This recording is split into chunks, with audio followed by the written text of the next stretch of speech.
کہ دین کس تاریخ کو مکمل ہوا؟ میں بتا دیتا ہوں لیکن آپ سے کہتا ہوں یاد رکھیں. دین کس تاریخ کو مکمل ہوا؟ کہہ دو 9 ذوالحج کو. ذوالحج کی 9 تاریخ تھی، عرفات کا میدان تھا. اللہ تعالیٰ نے فرمایا تھا کہ آج الیوم اکملت لکم دینکم، آج میں نے تمہارا دین مکمل کر دیا. تو دین مکمل کب ہوا؟ چھوڑ دوں؟ دین مکمل کب ہوا؟ 9 ذوالحج کو. 9 ذوالحج کو. اور عرفات کے میدان میں یہ حج کب ہوتا ہے؟ 9 جو بھی دن ہے تو یہ حج کا دن تھا. اور یہ آیت اتری الیوم اکملت لکم دینکم. تو دین مکمل کب ہوا؟ کہہ دو 9 ذوالحج کو. اور وہ بین الاقوامی اجتماع تھا. سارے اطراف کے مسلمان ادھر کے وہاں آئے ہوئے تھے.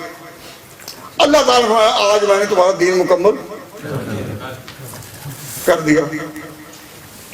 آج میں نے تمہارا دین مکمل کر دیا.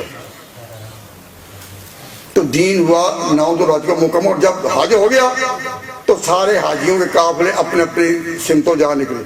مشرق والے ادھر جا رہے ہیں، مغرب والے ادھر جا رہے ہیں، وہ ادھر جا رہے ہیں، وہ ادھر جا رہے ہیں. سارے جب اپنے اپنے علاقوں کو جانے لگے تو حضور نے کدھر آنا تھا؟ حضور نے کدھر آنا تھا؟ کہو مدینہ کی طرف.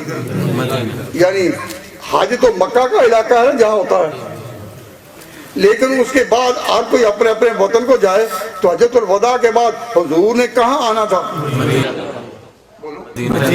مدینہ میں. تو جب حضور مدینہ آ رہے تھے تو آپس میں حاجیوں کے درمیان کبھی کوئی اختلاف بھی ہو جاتا ہے، تلخ کلامی بھی ہو جاتی ہے.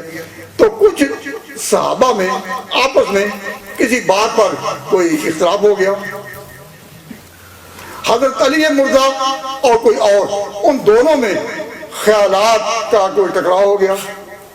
تو نبی پاک صلی اللہ علیہ وسلم نے وہاں فرمایا کہ دیکھنا علی کے بارے میں کوئی بے ادبی نہ ہو. من کن تو مولا ہو علی المولا ہو، جس کا دوست میں ہوں علی کو بھی وہ دوست رکھے. یہ نہیں ہو سکتا کہ مجھے تو دوست سمجھے اور علی سے وہ دوستی نہ ہو. آپ سب کی علی سے دوستی ہے یا نہیں؟ تو آپ نے من کن تو مولا ہو علی المولا ہو، جس کا مولا میں اس کا مولا علی. اس حدیث کے ثبوت میں تو کوئی اختلاف ہے محدثین کا. حافظ جمال الدین زیلعی نے تخریج احادیث ہدایہ میں اس پر جرح کی ہے سند کے اعتبار سے. وہ لکھتے ہیں کم من حدیث کثرت رواۃ و تعدد طرق و حدیث ضعیف کا حدیث الحاجب المعدوم کا حدیث من کنت مولا علی المولا بل قد لا یزید کثرت الطرق الا ضعفا. تو سند میں تو ہو سکتا، لیکن حضور اگر 2 صحابیوں میں یا علی کے بارے میں بدگمانی کو دور کرنے کے لیے، صلح کے لیے، حضور صلی اللہ علیہ وسلم نے اگر ارشاد فرمایا من کن تو مولا علی المولا ہو، جس کا دوست میں اس کا دوست علی، تو میں آپ سے پوچھتا ہوں یہ اعلان کہاں فرمایا؟ رستے میں ایک جگہ تھی جس کو عربی میں ذکر کیا جاتا ہے کہ غدیر خم. جگہ کا نام خم تھا. وہاں ایک تالاب تھا، اس تالاب کے کنارے صحابہ ٹھہرے تھے. وہاں حضور اکرم صلی اللہ علیہ وسلم نے ان میں جوڑ پیدا کرنے کے لیے کہہ دیا من کن تو مولا علی المولا ہو اور کما. تو اس جگہ کا نام ہے غدیر. غدیر کہتے ہیں تالاب کو. پنجابی لوگ سمجھتے ہیں اگر تالاب نہ سمجھیں تو چھپڑ تو سمجھا ہی جائے گا. چھپڑ. تو چھپڑ کے کنارے صحابہ اترے. حضور نے علی کے بارے میں غلط فہمی دور کرنے کے لیے کہا جو مجھ سے پیار کرتا ہے علی سے پیار کرے. اور اہل سنت والجماعت اس وقت سے کہہ رہے ہیں کہ جس کا علی سے پیار نہیں اس کا نبی سے پیار نہیں. سعادت مند ہے وہ جنہوں نے علی کے نام کی مسجدیں بنائی. اگر علی کے نام کے بارے میں ہمارے دل میں کوئی بوجھ ہو تو کوئی محنت ساری کریں اور نام ان کریں جن کے بارے میں دل صاف نہیں. انہوں نے جو یہ نام رکھا وہ صاف دلی سے رکھا ہے کہ بغیر. تو میں یہ بتاتا ہوں، عقل سے جواب دیں اگر میری بات سمجھ رہے ہیں. سنیے، اگر من کن تو مولا علی المولا ہو، خلافت کے لیے اعلان ہوتا کہ میں علی کو خلیفہ مقرر کرتا ہوں، تو علی کے خلیفہ مقرر کرنے کے لیے جگہ وہ تھی عرفات کا میدان یا یہ چھپڑ کے کنارے؟ سوچو، اپنی سمجھ سے کچھ کام لو کہ جو بین الاقوامی درجے کے اور سلطنتوں کے قیام کے اور ملکوں کی بقا کے اعلان ہوتے ہیں وہ مرکزی مقام پر ہوتے ہیں یا چھپڑ کنڈے؟ سبحان اللہ، جواب نہیں دے رہے؟